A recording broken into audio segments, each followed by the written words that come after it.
at Google and LCS, and I also am one of the, I'm not exactly sure what my role in this Women at Google thing is. I just know that that I've been asked to help recruit women leaders, both internally and externally, to come talk to us occasionally. So we have, hi guys, come on in.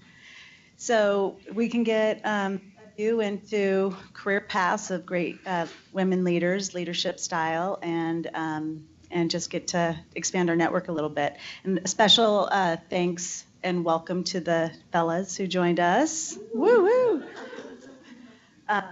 Because I think a lot of what Daina will talk about today is not only relevant to women, but for all of us. And I think we'll all be able to learn through her experience. Little background on how I know Daina. When I was Ahoy and running our HP business, Daina was a client. And there was just something about her that I think you'll quickly relate to after you get to talk with her a little bit, that she's just someone that people are drawn to. And you probably don't know this, but mentors can take on a lot of different forms. People who you run to with your problems. But I think a mentor for me is oftentimes people that I just kind of watch and I learn from and see how they create relationships and move things along. And I think one of the biggest lessons in collaboration that I got was actually from Daina. We were working on a deal, some kind of program. I'm not exactly sure what the details were years ago. And it was us and a creative agency and a media agency. Was it Project Direct? Yeah, one of our first engagement programs, Daina was actually behind. And oftentimes you get a lot of the infighting and everybody wants to take control. And Daina was finally just everybody get around the table. Like I want Google, I want the agencies. You all are important. I love you all. We're all just going to make this happen together, and we'll all celebrate in the success. And people followed along because she set the tone. I think that is a really good lesson for us, whether we're working with external teams or internal teams or whatever. It's like if you can be more inclusive, you gain the loyalties of the people you're working with. And I think that's what has set Daina up as such a great leader. So we met at HP, and now, of course, she's the global CEO of Performics. I'm super proud of her as I've been able to watch that. And she's going to talk to us today about that path and, kind of leadership lessons along the way. And we'll be able to take questions. So I hope you enjoy Daina as much as I do. Thank you. So I feel like I need to just come over here like a fireside chat type of thing. And Stephanie's running my presentation. So thank you for having me. It's a real treat both to come to Google as well as actually to come to San Francisco. I don't get to San Francisco nearly often enough. I used to come when I worked for HP. I worked for HP 16 years. So I used to come almost every week for 16 years. And so I very much miss it for a long time. Chicago, I say Chicago now. San Francisco is like my second home, but now it's Chicago. Chicago's really my second home. So thank you for having me. I'll talk a little bit about kind of my view of the world, but I want to leave plenty of time for questions, for you guys to ask me just anything. And I'm willing to answer nearly anything. So nearly. I am being taped, right? So, okay, so we can go on. So I wanted to give you a little bit of background just to refresh your course on what Performics is for those of you who don't know. So Performics really was born in 1998 as one of the first affiliate companies. So really it's been a performance marketing company its entire life and got into both the paid search and the organic search business within a couple of years, because I think we recognized right away that if you put all of those pieces together, you can better manage the holistic performance because there's a lot of overlap within those channels. And then very shortly after that, we merged with a little company called DoubleClick and very much became a technology company. And so if you look on this map, where I show up here is like around the 2004-2005 timeframe. I was a client and hired Performics to be my global search partner. Ironically, about that same time, guess what happened? DoubleClick became industry standard and Google acquired the company. And I think we always knew that Google would spit out the services component and keep the technology components because it would be a conflict of interest if that didn't happen. Little did I know back during that time that I would end up back at Performics. Had no idea at the time, so could go on. So obviously, if you think back to your history with Performics, up until the Motorola acquisition, the Performics DoubleClick acquisition was the largest that Google has ever acquired, but of course now that has been beaten. But then Publicis came in and bought the company about 4 years ago, and really housed the company at its center for a while, and I think the company was pretty lost for a while, and quite frankly, about that time, if you think about the whole history of Performics, it had been bought, sold, and merged 4 times in 5 years. That's a lot for a company to endure. And so you can move on to the next slide. When I got the company, it was in pretty bad shape. So revenues weren't huge. These are US numbers, but we were losing money, about 10% a year when I got it. So the great news is very much a turnaround type of story. And if you look at Performics today, we are in 19 markets. We'll end the year with 19 markets globally and around 700 employees. So that's the company that I manage today. Doing very well, and I think really turning the corner in terms of establishing itself as a global performance marketing company, and certainly a very key, good partner for Google as well.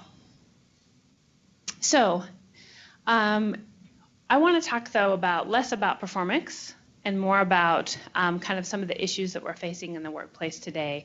And this is a topic that's near and dear to my heart. We'll talk about the fact that I have a book coming out on marketing this month, actually.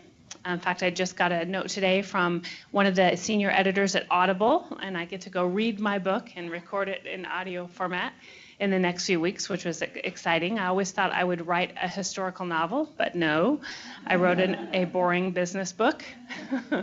And once you learn to play this book game, I'm actually in the process of writing a book about women in leadership next, because I think it's really important. And there are some lessons that I've learned in this process that I can help maybe translate, not just for women, but I think for all of us that are really struggling with that somewhat in our roles today. And I wanted to talk more about that. It's also near and dear to my heart because I've superimposed my daughter's photograph onto this graduation. She has 15 days of school left, and she will graduate from college. I have one son who is 25, she's 23, and then I have my youngest son is 19. So they're all gone, but my daughter is out to conquer the world. In fact, recently she came and spent a week at Performics because she majored in psychology. I always thought that she would be great in marketing, but she kind of poo-pooed that all along, went and explored physical therapy for a while. Then she spent a week at Performics and decided she loved it, and she wanted to work for me, and I said, no, you can't. And so my boss happened to be there the week that she spent the week at Performics, and he said, so did you get what you want? And she said, yes. And he said, well, what are you going to do? And she said, I'm going to go to work for a competitor and kick my mom's ass. So she thinks everything's great, and she has no issues, and she does not see that she has any barriers, which I think is fantastic, and she will be a great success. But if you go on and look at the numbers, they're not as rosy as you might think. So since Performics is so much of a data company, and you guys are so much of a data company, I thought I would start with the data, which really, if you look at some of these statistics, we haven't moved a lot in the last 40 years, honestly. We've been hugely responsible, women in the workforce, for the growth of the GDP in the US. It's a tremendous contribution that women have made. And but you look at the very top, 50% of the workforce, obviously 52% is women. Graduate rates are fantastic, but as you move up the food chain, and I certainly experience this every day, it's bleaker and bleaker. And there's a lot of reasons for that. I think a lot of it is, and many women are talking about this, the struggle in managing your family and wearing all the different roles that we make. We have a tough time balancing all those things. In my industry, advertising and marketing, director level and above, the average percentage of women holding that is 4%. 4%. In an industry where clearly we're marketing to 85% of the decision makers who happen to be women today, which is really pretty sad. On a very near and dear topic to me, since I'm in the process of marketing a book, I had a great idea for a book that I've been talking about since 2007, actually bought the URL in 2007 for the concept, had a hell of a time selling it. And why did I have a hell of a time selling it? Because I'm a woman author in a B2B space. And why is that important? It's important because all women read more than men, but they don't read. So I think what's really important, though, and more important than probably the numbers, is the story behind the numbers. And that is, what's really happening to these young women. And it's something that I've taken interest in because if you look at Publicis Groupe as a whole, we have almost 70% of the entering workforce in the beginning of the careers as people are coming out of college are women. And then you get to the top and that director level, and it's 2%. And so where we're really losing those women are in their mid-30s to early 40s when they are really struggling, I think, with that balance. And I took a couple of quotes here.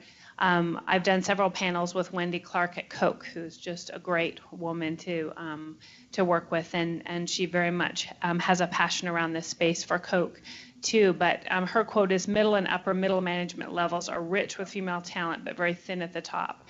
The ready in a few years and ready in a 5-year buckets are often rich with women, making the company, feel very good about its prospects. But the ready now bucket is year after year." So this is the great Romney. I have tons of women in binders, right? Great. Let's try to get the women out of the binders, shall we? That's the most important thing that we can do to really support women, is try to figure out, how to get them to that next spot and make that happen.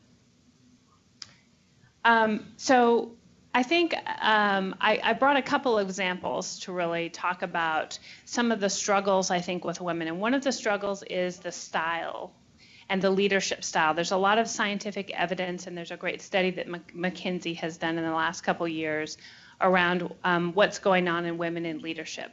And I think one of the biggest things is that women just naturally don't have the agentic style that people think in their heads of leaders. So we're culturally, trained to think of a leader acting or behaving in a certain way.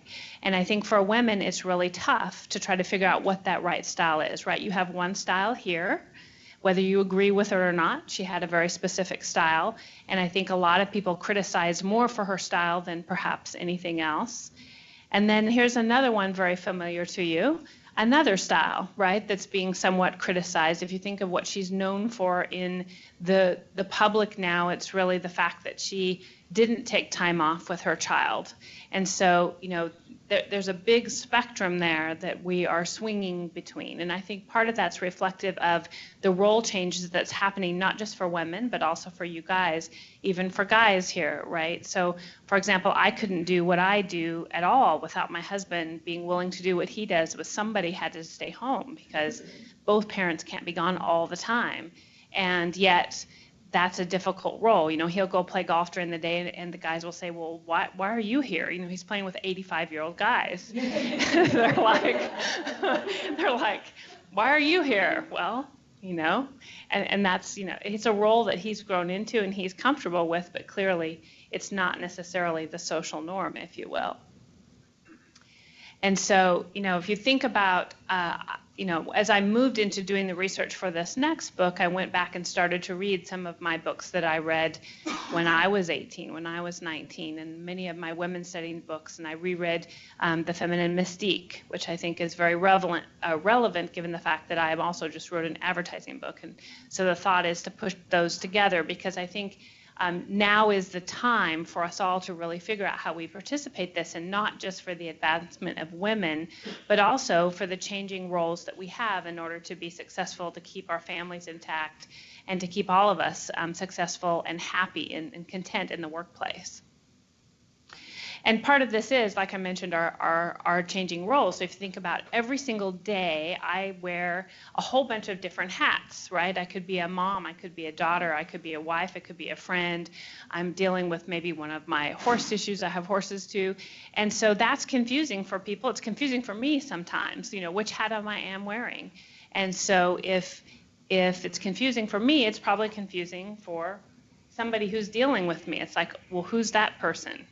Right? Because I can remember my kids telling me when they were very little, my daughter would listen to me on the phone and she would say, you're very interesting when you're on a work call, that person is a different person than she's used to.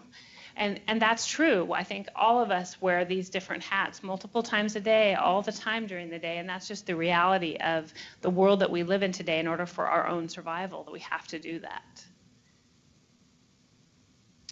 So, as you can see this show up in the McKinsey study, 96% of Fortune 1000 executives, women executives, rated it critical or fairly important to develop a managing style which male managers are comfortable. And that isn't easy. And so Carol Bartz and Marissa may be managing those. And it's hard, I would say. I hate to judge their decisions because I have empathy for them trying to figure out what that balance was. I was telling Robin earlier that my latest review that I had with my boss, he told me he had great things to say about me, which was great, especially my business results. He couldn't complain about that. But he said that I could be very smart and very articulate at times, and that could be very intimidating, and that I could also be very charming, and I needed to be charming more often. And so I was thinking, okay, smart and articulate, charming, smart and articulate, charming, which one am I going to choose?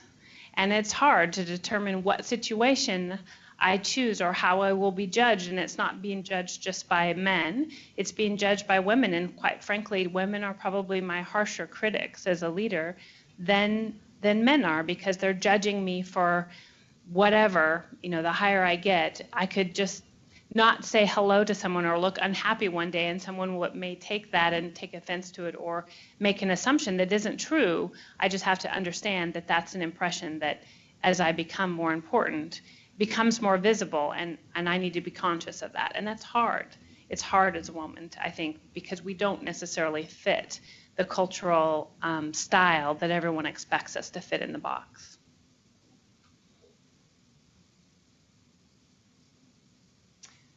So my thesis for you in my book is called Marketing in the Participation Age. And so all of the people that I work with know I have a passion around this whole notion of participation. And when I set about this thesis was about the time that Robin talked about when we did Project Direct. In fact, I talked about Project Direct in my book. But also it was about a time when we did a big launch for the printer group at HP. And I started to try to figure out how to integrate a marketing program. And by the time I invited all the people that needed to be involved in that integration, there was about 60 people. That was agencies and internal HP people that needed to be invited to the meeting to actually plan an integrated program for the US. And that was because everything was so interrelated suddenly. And I really also understood the notion that as a marketer, I was not really in charge of integration any longer. The burden really was on what we used to call the consumer, lovingly, and I always thought myself as a consumer advocate. I still do, actually, because I think it's great to wear that hat. But sometimes a language change prompts people to think about a behavior change that will follow. And so my thesis here is to ban the word consumer and replace it with the word participant. And if you really want someone to participate with you, which is really about a relationship, it's about a long-term exchange, then how you motivate people to participate, there is a formula for that. And it's a human formula. It's something that's never been applied to marketing before. It's been applied to education. It's been applied to human resources. It's what keeps people coming back to work. And so that's the thesis of the book, is taking those core 3 tenets of self-determination theory, which is all sociology and psychology, and applying it to a marketing formula for that's relevant for today's era when people really expect to have a relationship with a brand, not just be sent a one-way message that suddenly will persuade them to do something or change their mindset, which is not really relevant, but unfortunately all of our marketing principles have been based upon that theory for the last 60 years because that's the way marketing used to work, and it just no longer works that way. And what's great about how this relates to women is that we just naturally are participation catalysts. So it's so ironic because we didn't talk about this, but you introduced me as a participation catalyst, right? As someone who is talented for bringing people together, to collaborate with one another, to try to figure out what that vision is, to get people to work with one another. And we just are naturally wired. In fact, there's quite a few books out there about women who are good at collaborating. And in fact, I didn't have anything to do with this, but early, about a year ago, Hillary Clinton came out and talked about, you know, the fact that we're entering the participation age and how important women are globally in that era. So, you know, the fact that we are all wanting to be contributors, because we have technology that has enabled us to be contributors and to interact and have relationships with one another as well as with brands. And if you look at simple things like the 4 Ps that used to be so much dictated by the brands, they just aren't anymore. They're very much dictated by us because we're all participants.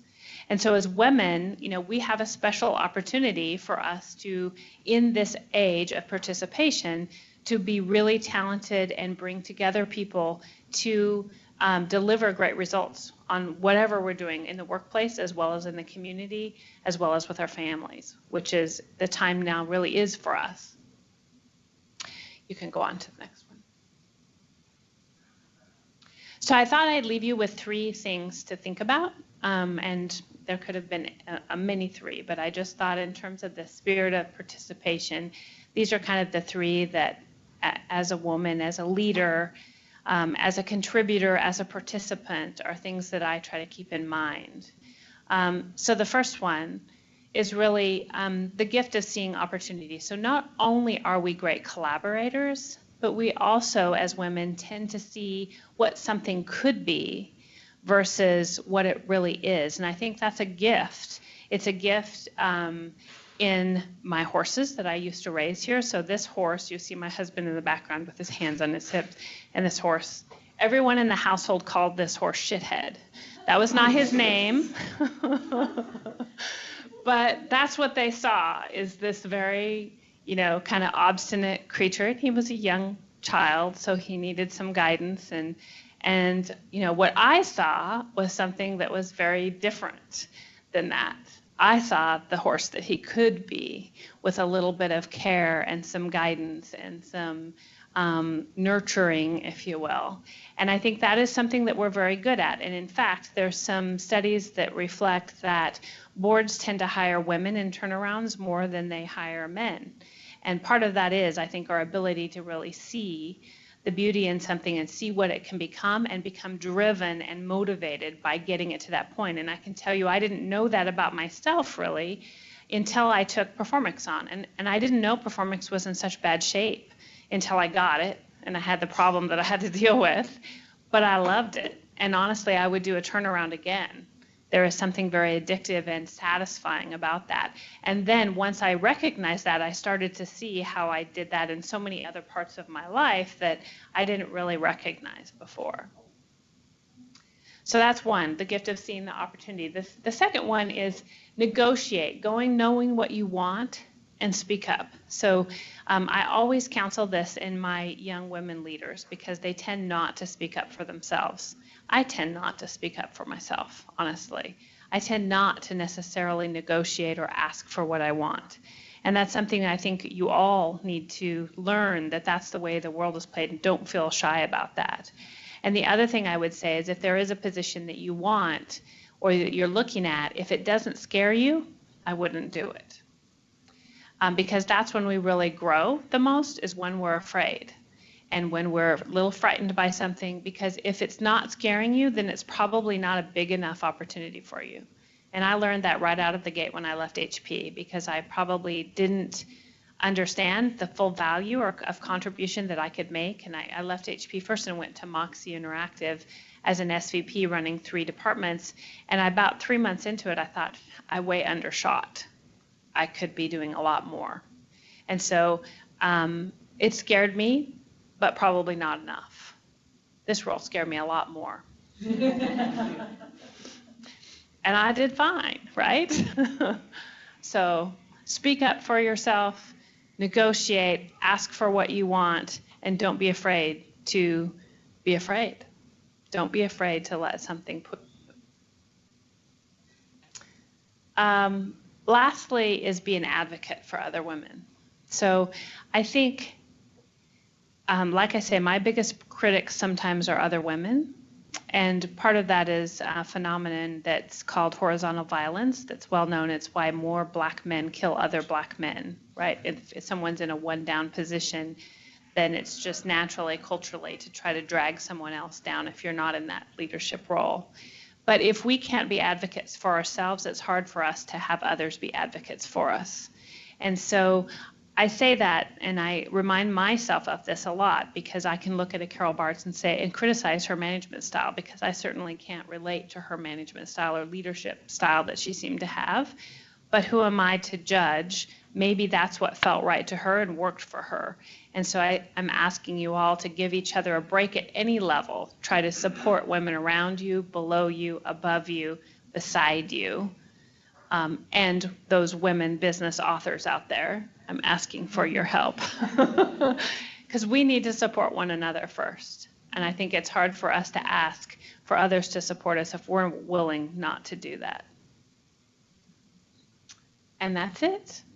This is how you can get a hold of me. I will connect with any and all of you. I will talk to any and all of you anytime. So don't be shy. Don't be afraid to do that. And I will answer any of your questions if you have them. Okay? Hi, I have managed women throughout my career and been managed by an independent. I'm here, and my answer back is tough or improving. Yep, But agreed. if you can sort of speak to Yeah. that point in people's career, that's sort of like, I've got my 10 years in, and I'm 8 years in, and I'm looking across the definition of what's happening. Yep. And I think you're exactly right. This is part of the speak up, but also don't be afraid to tell your boss and others what you have done. And I just don't think we do that naturally. So we do naturally nurture our teams and grow our teams, but you get to a point where you have to manage down and up at the same time. And I honestly still struggle with this. I will tell you I struggle with this because I have created at Performics a very collaborative, transparent, authentic, open, nurturing environment. But when I turn around and go deal with either my peers or my boss, I cannot act that way because I will not be successful. So I continually have to act in a bipolar way. Sometimes on the same issue, I will be dealing with the same issue below me, but then have to go advocate up and act completely different, because the one thing I think also that women don't understand is we problem solve by soundboarding with one another, right? If you have a problem, you go kind of test your theory. And it's not because you can't solve your problems, it's because you're looking for that input, and that's how you make a decision. If you do that with a man, though, they assume you don't know how to solve your problems. So I'll do this with my husband. I'll tell him, sit on your fix-it card. I don't need it today. I just want a soundboard with you. And then once I do that, he's like, okay, because otherwise, he's like, okay, did you do this? Did you do that? Did you do this? And I'm like, nah, I don't want any of that. I just want you to listen. But I've actually seen 3 women lose their jobs because their bosses thought that they couldn't solve problems. And it was purely the way they approached the problem solving. And so you're right. I mean, this is what is inspiring me to write the book, is that I do think these little nuanced things become really critical at a certain point in your career. And it means either success or failure if you don't, and they're very small and they're very subtle, but they're very important. If you do have questions, can you raise your hand? Oh. We'll pass the mic around so we can capture it on the recording. Somebody else had a question. Who was it? Okay. Hi there, thank you. This was really, really interesting. So I have 2 little kids, as I know a lot of people in the room here do. And so I'm just curious, with 3 little kids, that must have been so hectic. Did you ever take a step back in your career, or were you always like pretty focused on the end goal and knowing where you wanted to be? If someone would have asked me 10, 15 years ago, I never would have said I wanted to be a CEO or I was going to lead a company, or couldn't have told you that at all. I always was inspired by my career and wanted to do that, but to tell you even more, I lost, so my kids, my oldest is my husband's, the younger two are mine. I lost my first husband. He died when they were 2 and 6. So I was the primary breadwinner. So I didn't really have a choice. Some women have a choice of whether they want to just step back because I didn't have that choice. And maybe that's what continued to drive me. And I didn't have family local. I mean, I can remember sometimes because I had to travel, my friends kind of shopped out my kids and they would spend the night there. And I remember picking them up one night and my daughter said, "Okay, who are we staying with tonight?" And I was like, "Me." And that was really hard. You know, all those times were really hard. And I don't know why I just kept pushing forward and not thinking about it. But I do think that's something that, as now a leader in an organization, that we need to give women permission to do that, because I think that's back to Wendy Clark's comment of, you know, when we're bucketizing people for succession planning and they don't necessarily fit the profile for the timing or whatever that someone else has in mind, that's okay, and we need to let that be okay. And that's actually not just for women, that's for men too. I mean, we need to figure out how better to allow people to take detours or perhaps even, you know, stay at the same level for a while, and that be okay, not just continually progress. But I will also tell you that I think if I hadn't have left HP, I never would have progressed. Because I think there were 2 things. One is I had pigeonholed myself in terms of what I thought that I could do, and I think they had also pigeonholed in their minds what I thought I was capable of. And that's a hard thing, and I couldn't see that until I got out of there. So I think all those things are factors, and I don't know that any of them are easy, but yeah, I mean, there were many times where I thought, how am I going to do all these things that I'm doing? And I just barely would make the wire on every single thing in your life. After a while, that gets exhausting, right? Kind of just to piggyback off that, because your story is actually really interesting to me, because I love horses too, and I'm young, but I do want to have a family one day. And so I'm curious as to how you balance things right now, because I know that if I'm, you know, really heavy into work, like that lasts for a month and then my energy is shot. And so if I force myself to spend time with horses, then I have more energy at work and the balance works. But at your level, like what does an average week look like in terms of the time you found necessary to dedicate to work in order to get done what you want to get done? I mean, I'm probably not a good example of balance right now, honestly. I mean, I'm very lucky that I love what I do. Okay, so that's the first thing, is that if work was kind of what we describe it to be work, it would be different. But I love what I do. I'm passionate about what I do. I think about it all the time. My brain probably never shuts off. But it is one reason I refuse to live in New York, and Robin knows this very well, or Chicago or San Francisco. I live in Alta, Wyoming.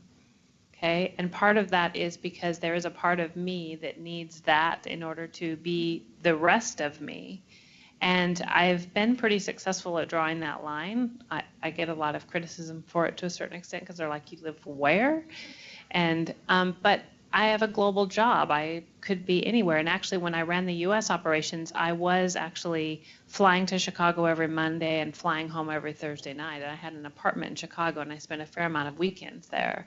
And that was really hard. And there were things that suffered as a consequence of that. But it was what the business needed at the time, and it was the choice that I made at the time.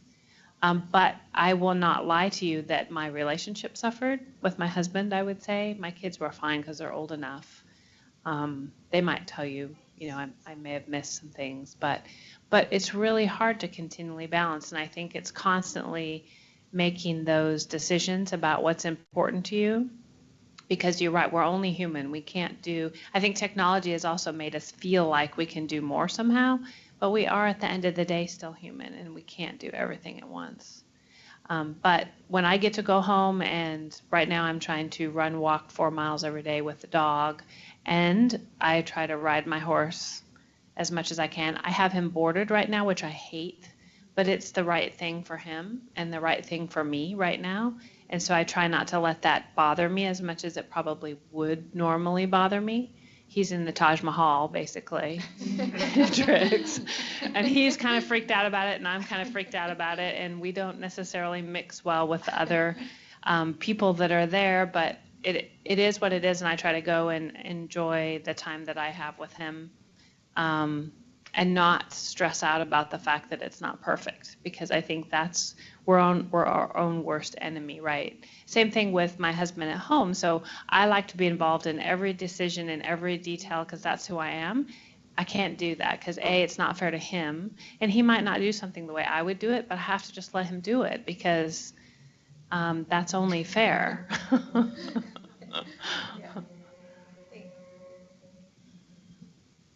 Hi, thanks for coming in.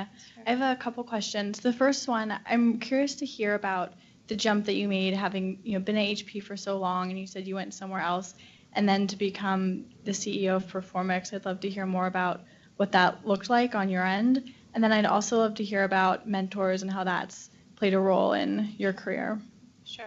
So, like I say, I was at HP 16 years. I did play a number of roles there. I think that's the nice thing about tech, and I'm sure you experience it, is that I was probably never in any role longer than 2 years. So I got a lot of change and a lot of variety and a lot of investment in me that I probably actually value way more now than I did at the time. I was lucky enough that was a time when HP as a company was investing so much in their people. I don't think that's the case today. So I had all that, and the whole notion of this book and this idea that I had, and I had many ideas that I wanted to test, and I felt like I could do that better outside of HP than I could inside. And so I happened to meet the CEO and founder, another woman actually, used to be named Krista Goria. Her name's Pinto. She's recently changed her name, but she agreed to allow me to come experiment with some of my ideas at Moxie, which was a great opportunity, and I just decided to take the leap. But I was afraid, and I was so loyal to HP because having been there so long, and they had really been my family through a lot of time. But I also recognized the fact that I wasn't going to get any higher. I just didn't see management view me that way. And so that's when I left. Now, I was at Moxie 2 years, and I had kept saying, Google's going to get rid of Performics. Publicis should pick up Performics. Great company. And everyone kept saying, no, they've bought Polnord, not going to buy another search company. Well, lo and behold, it happened, and shortly after that, of course, Zenith, we were looking to align Performics with more of the Zenith family, which is where I fit within the Publicis family. And my boss at the time said, well, it's too bad you don't want to run a search company. I said, well, what do you mean it's too bad I don't want to run a search company? He said, well, it's located in Chicago. Well, my team was sitting in Atlanta at the time. And I said, well, and I was living in Boise, Idaho. And I said, well, Chicago's a lot easier than Atlanta. It's a direct shot. And so I kind of threw my name in the hat at that point.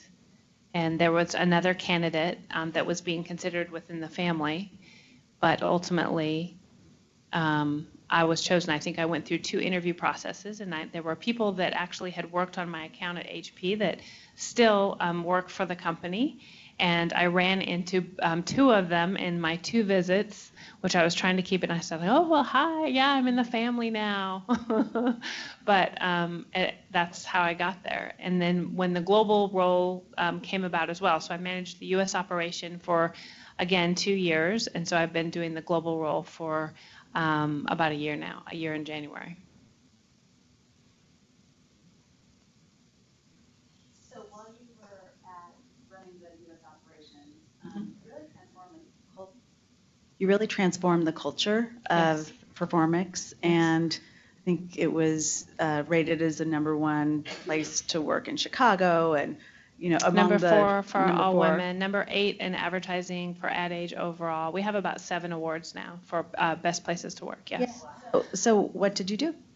Well, that's back to the transparent, authentic, open. So one of the things I learned really quickly, even with my own management team, is it was a very hierarchical, almost militaristic culture, and I didn't realize that when I came in. In fact, the first staff meeting I had with my team, I think I talked through things. In the second staff meeting, I said, okay, I'm going to talk less and I'll let you guys talk. And they all froze.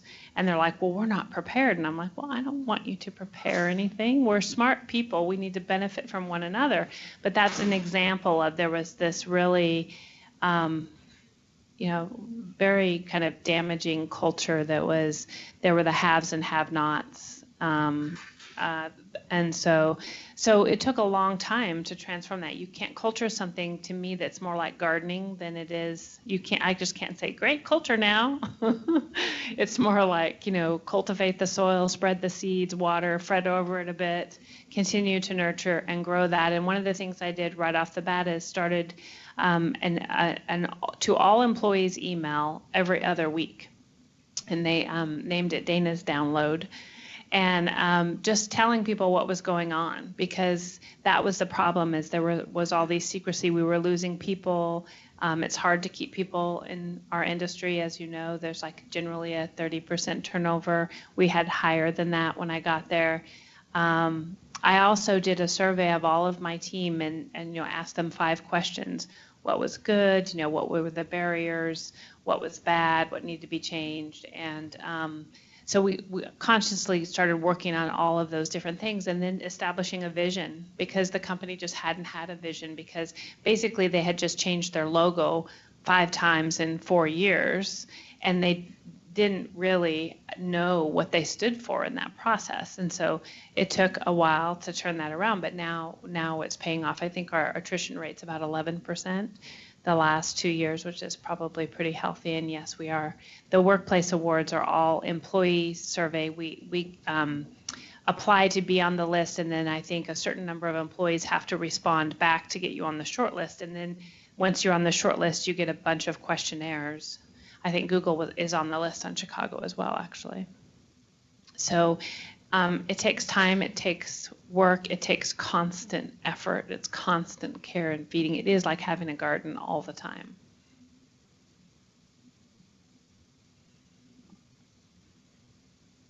I had one more question on mentorship. If there have been any mentors that have been really impactful to you, and if you could share that. Thanks. My mom was a huge inspiration. I think she was the only person in the family that had ever gotten a college degree at all, and she's one, I think, credit away from a doctorate. She was an educator, so she was my teacher in the 8th grade. She would not let me call her mom. I had to call her Mrs. And she constantly, pushed me and basically instilled in me that I could do whatever I wanted to. So I think that laid the foundation. And then what I have found is there have been many women along the way. It's kind of like what Robin was saying. There have been women that I watched and learned from by watching. And I've kind of seen this over and over again. I'll be enchanted by that person and kind of watch and learn from, and then it's like a cycle. Then you get to the point where it's like, ooh, I'm also learning what not to do from them as well, and then you kind of go on to the next one. And I think that's okay in your career to have multiple leaders, both men and women, that inspire you in different ways and motivate you in different ways. I've never really had a formal mentor, if you will, or coach. Either people you work for, you watch them in meetings, you watch them interact, you watch how they interact with you and employees. The results that they drive.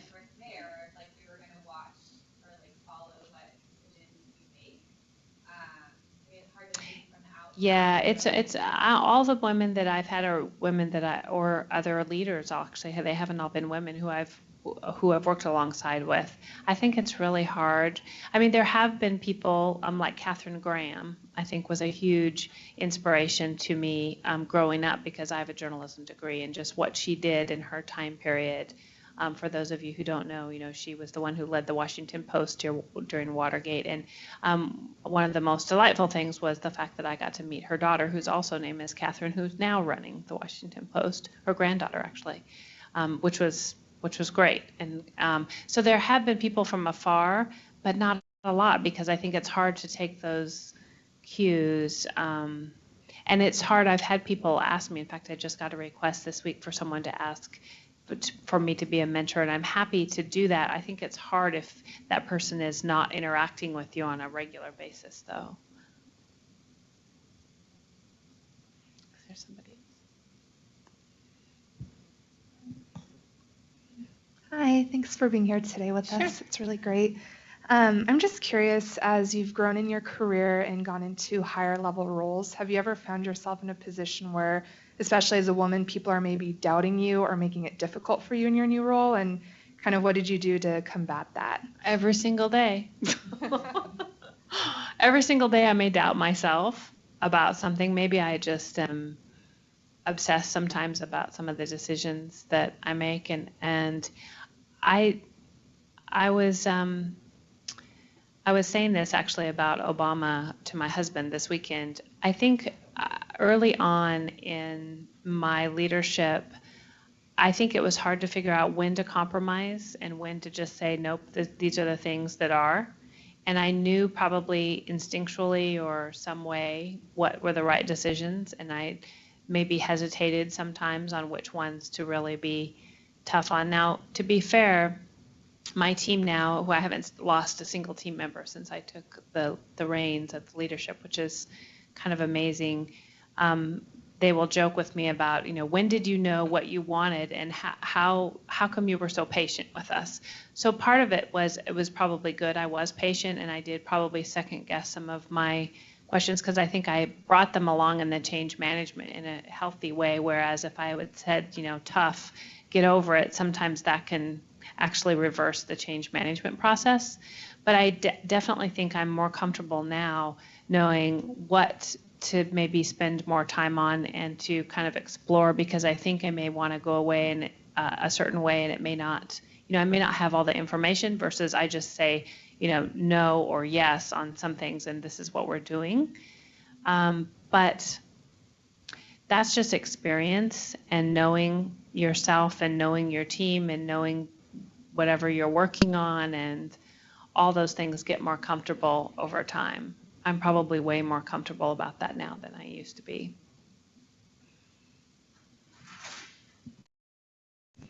And this has been great. Thank you so much. Oh, you're welcome. Finding what you love, you mentioned what you do every day doesn't feel like work. This may be going back to before you were at HP, but how did you kind of narrow down or figure out this is what I really love doing? I have no idea, honestly. I honestly probably stumbled into a variety of things that it just, one led to another. And I will tell you that about every 2 to 3 years I get restless. So I've never really been in a role longer than 3 years, I think, ever. And I almost always change roles in the spring. And I mean, you can look at my resume and it's like weird because it's like April, and that was even at HP. And that I don't know what that is, but I definitely have a cycle of restlessness in April. So, and I think just like going into digital, it was purely an instinctual thing that I thought, this is cool.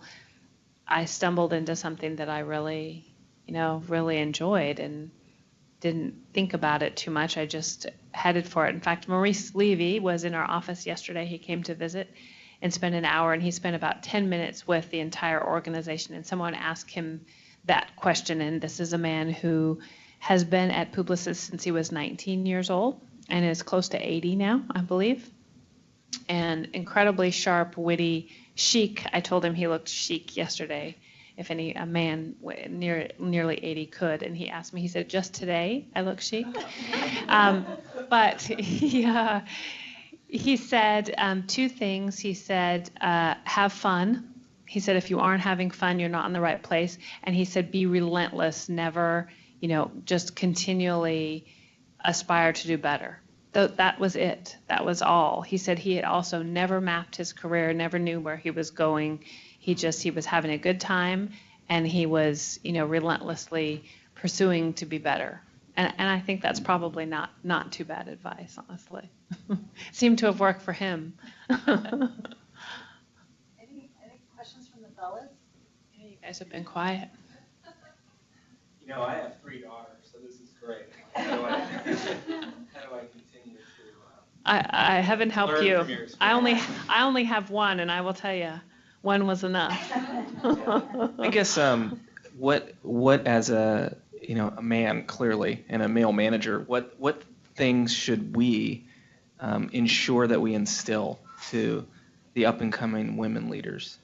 Like, what are some qualities that we want to make sure that we're reinforcing? I think making them aware where these male and female stereotypes get in the way. It's like I said, this decision-making thing is a great example, and there's probably others. And neither understands it. So I think as you're a very approachable male manager, can say, do you realize how you're coming across? And be honest and open with that. And it doesn't, it's not in a mean way, but we just can't see it, right? We can't see that. And the only reason I learned some of this is HP had this fantastic full week into evening multicultural training program that I went through that was fantastic. And it went the gamut of every cultural stereotype and kind of some of the kinks in different cultures working with one another. That was amazing. But nobody gets that anymore. Nobody gets that level of training. So we all just stumble around. So I think that's the key thing. And you already do this so well because you guys, right? He listens really well without judging. He was my client too. So.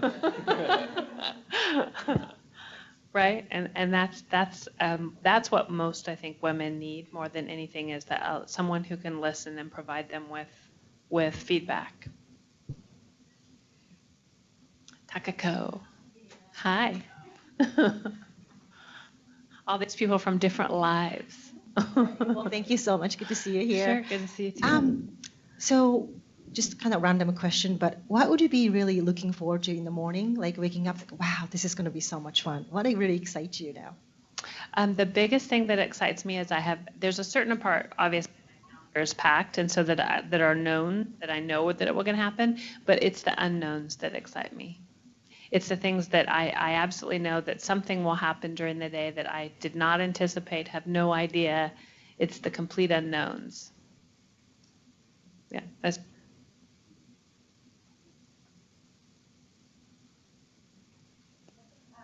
And I totally could look this up, so I apologize, but I'm about to get my MBA, and so I'm curious what your opinion is on graduate degrees now. I mean, I graduated from undergrad in 2008.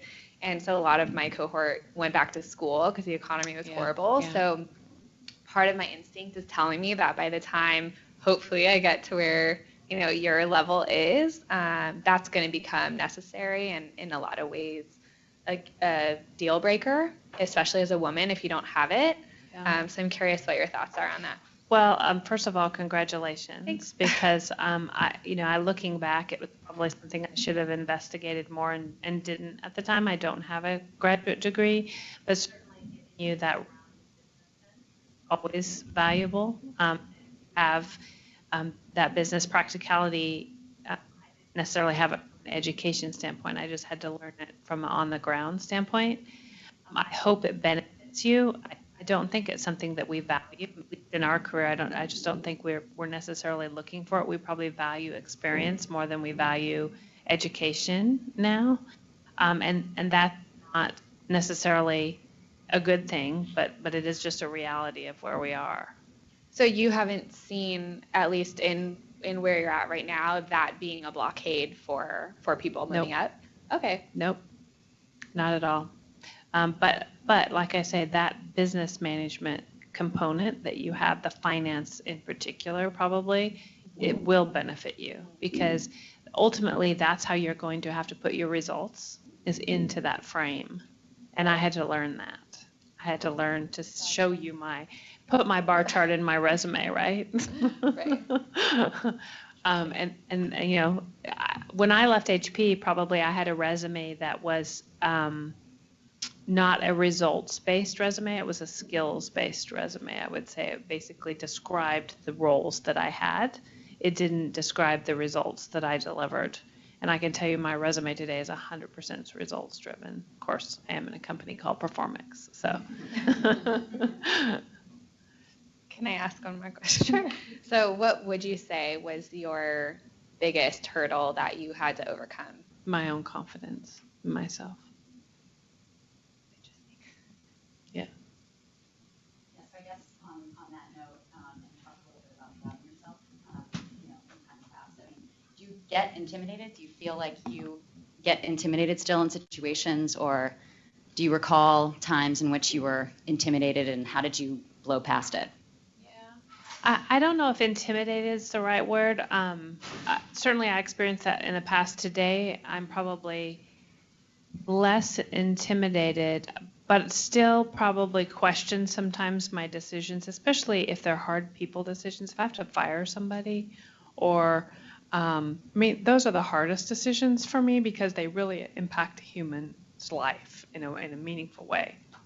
And so you better believe that I'm going to second guess that, think twice about it, feel bad about it. But honestly, the day that I don't, I need to just go home because I should feel those things about those types of decisions, right?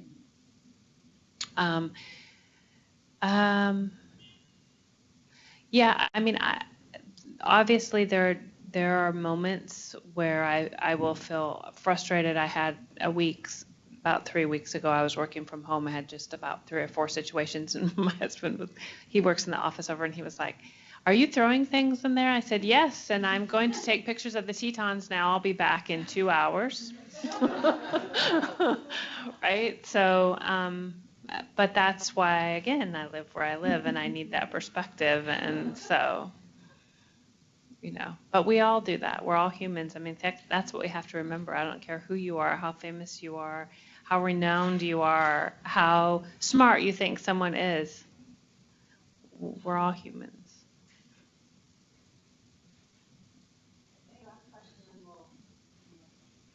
Yeah. Sure. So how about your perspective on how a male can be a better leader from a female's perspective, especially your experience at the top? You know, what would you like to see your male bosses do better, or if you have any thoughts on how someone can be a better leader? Sure. So my key partner in crime in the U.S. is the president, and he is a guy. Actually, almost all of my team are guys. Unfortunately, I have a few key woman leaders, but probably the thing I constantly remind him of is, you know, where I am probably more of an inspirational leader who's constantly driving that vision. And I think if you were to talk to my team, in fact, in these surveys, they call me a mom and like a friend's mom is what they will say. In a nice kind of way, right? He is more about, you know, let's just, you know, get this done, you know, goals and objectives, operational efficiency, operational effectiveness, and together we probably make a whole human being. So I think whatever you are, balancing those things. So I'm ever conscious that my weaknesses are in the operational side of making sure that we have documented and we're tracking goals, and we've, you know, all of those things that are important and key. But I don't want to lose the other piece, right? Because that also is really important. And so for him, and you have to figure out what's your strength and weaknesses. That those tend to be male characteristics, but that's not always the case. So, for example, recently, you know, he got relentless about this goal thing, and every single staff meeting, that's what's all it was tracking these objectives. And I mean, and And so I told him, I said, okay, Eric, because he's really into this and he wants to drive it home, and everyone said they wanted, but the last time it got to, okay, so now we've done individual goals, we're going to do cross-departmental goals, and you could just feel the oxygen leave the room. But he was kind of impervious to that, right, because he was on his mission. And so I gently said, I have a suggestion. I said, for the next meeting, let's bring tequila into the room. I keep tequila in my office. Nice tequila, actually. Good tequila, not U.S. tequila. And I said, and so he did. He listened. We brought tequila in. We had a drink, and everyone kind of, let it all out to what their frustration, because they had been afraid to really talk about their needs. And, he said, afterwards, he said that was a really good call, because he was totally driven to his goal without taking the time, because and that, not just women in the room, there were men in the room too that were so frustrated, but he hadn't taken the time to really step back and say, okay, do I still have I'm leading, but is anyone still following? And I think that's a classic male trait, is to just, bolt ahead, and that's great, but you got to look behind you every once in a while and then be sensitive to what's going on, and then I think that listening component too, I think, is really important, and being really open. If you are going to say I'm willing to listen, be willing to take the good and the bad, because some people, like my boss, will say he's a listener, but he really doesn't want to hear anything that you're going to say to him that is a criticism. He's not really interested in that.